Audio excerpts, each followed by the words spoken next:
combat paper. It's an international program that is all about honoring the individual stories and processes that our veterans have gone through. Process itself applies to everyone. Everyone has a personal journey, a story, a path that they've taken, memories that they need to let go of in order to move forward. Veterans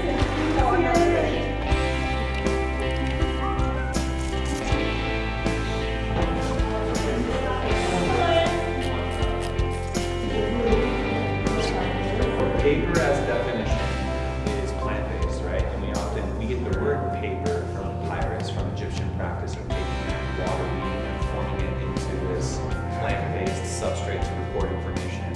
The first step in paper making is to liberate the rag. So we begin by deconstructing the material by cutting it apart and removing all of the non-fiber.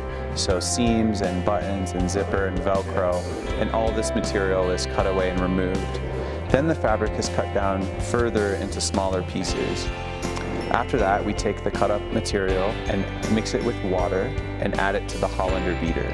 The Hollander beater is the machine that can beat the material into a pulp. It was invented in 1680. So it's old technology, and we use it in the same way that it was originally intended.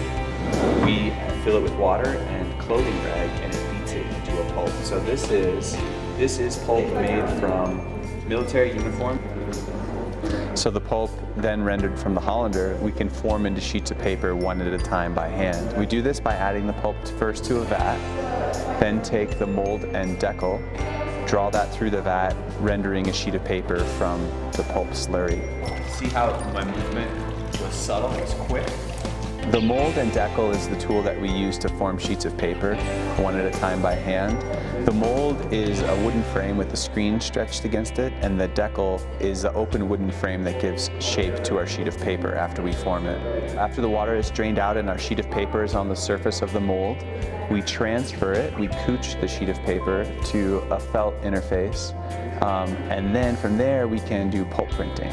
So pulp printing is this technique of taking these silkscreen stencils and printing with a pigmented, finely beaten pulp through the stencil onto the surface of a wet sheet of paper. So what happens is the pulp stencil and the pulp sheet dry and fuse together and become one. So it's like we're printing with paper onto paper. And then we press all of the sheets of paper we create over the day and then hang them up to dry like laundry.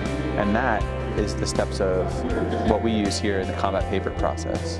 Intrinsic to that rag, that pulp from which the paper is made, is the memory of uniforms that were worn by those who have been in battle.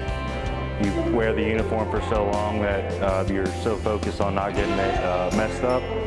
And after a while, you sit down and start shredding them up, and you start thinking about all the things that you've been through and what it really means when it comes down. The ritual of breaking down the uniform is a part of contemplating what it is in your own past that you're processing and moving forward with as you start your next chapter. Having it go from a sacrifice into a piece of art means a lot.